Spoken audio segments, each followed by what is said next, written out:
say, and it's very emotional in a kind of deep-seated way that gets in and grabs you by the throat. You know, there's different types of heaviness in music. It's not all about how fast the kick drums are going or how low the guitars are tuned. It's about the intensity. And these songs are very intense. And I think people will be very happy with it. Getting really good response on it so far. Yeah, it's great. Like I said, folks, I have listened to it, and it is, when Steve says heavy, and when he talks about the difference in types of heavy there is in music, he's absolutely correct. But I was surprised that this Lillian Axe record had heavier songs that I can remember. And the thing that is missing in music, as far as our standpoint, our readers and our listeners, Steve, is the emotional side of music. People have kind of become detached, but yeah, it's certainly there on this new record. Well, the thing about emotion is, you know, there's so many different types of emotions are what fuel our lives. Emotions from anger to wonder to amazement to happiness, sadness, melancholy, pride.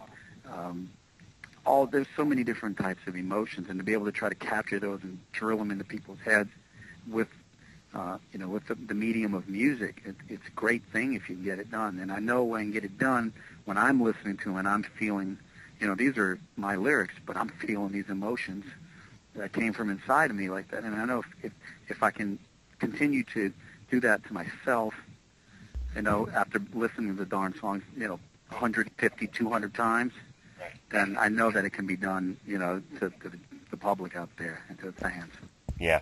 Wanted to talk about, as well as the Lillian Axe stuff that's going on, like we hit on the new album, and of course, Ronnie coming into the fold, the Angel Project, and I say the Angel Project, but the band, of course, and looking and, like I said, doing the research, there's a lot of 2010 new albums, TBA. Is there something still in the works there, Steve, and how closely are you still involved with that?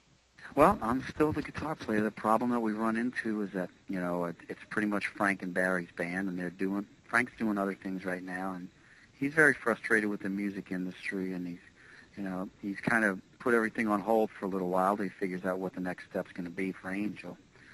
So, unfortunately, on my end, I have to kind of, go by whatever he wants to do, and, we're just kind of waiting for him to get back with us and let us know when are we going to, go out and do some stuff. But the rest of the band, we're all in different things.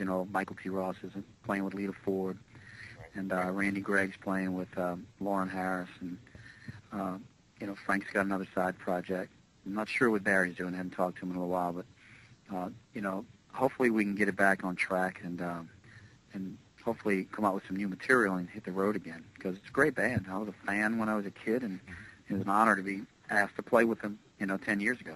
Yeah, I was able to crank some up in anticipation for this interview, and yeah, it's hard to remember how long they've been in the game. As obviously as we get older, Steve, the memory starts to go a little bit, but Angel's been around for a long time, and that stuff still holds up very, very well.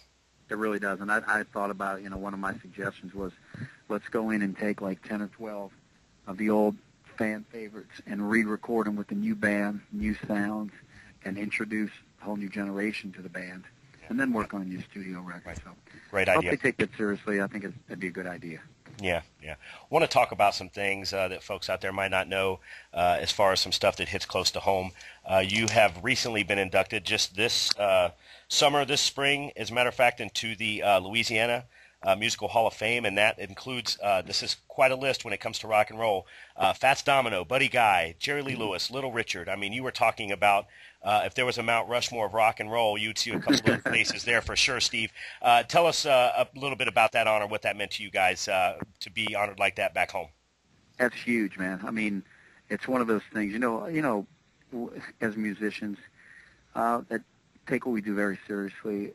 Most people just don't really, musicians don't feel like they ever get respect they deserve. You know what I'm saying? Right. I guess it's in every genre of business, but especially in music, and I've never felt like we ever got, especially in New Orleans, the respect that we deserve for being one of the few hard rock bands that not only start the scene, but to go out and, and do things and put New Orleans on the map as a city that, puts out great hard rock bands and stuff. And, it's everything in New Orleans is all in tune to what the local flavor is, jazz, Zydeco, blues, and never really got full respect in that area. And so when we were told that we were being inducted and asked to play at the induction ceremony, I just thought it was huge, and things that the people that we got to meet there and perform, and just getting the plaque signed by the governor and stuff, and knowing that we are the first hard rock band and we are there, and nobody can ever take that away. It's like it's vindication for all the obstacles we've had to go through over the years and all the hard work that people don't have any clue about. You only hear the records, see them on stage, and you don't realize all the emotional, physical things that go with, not just playing in a band.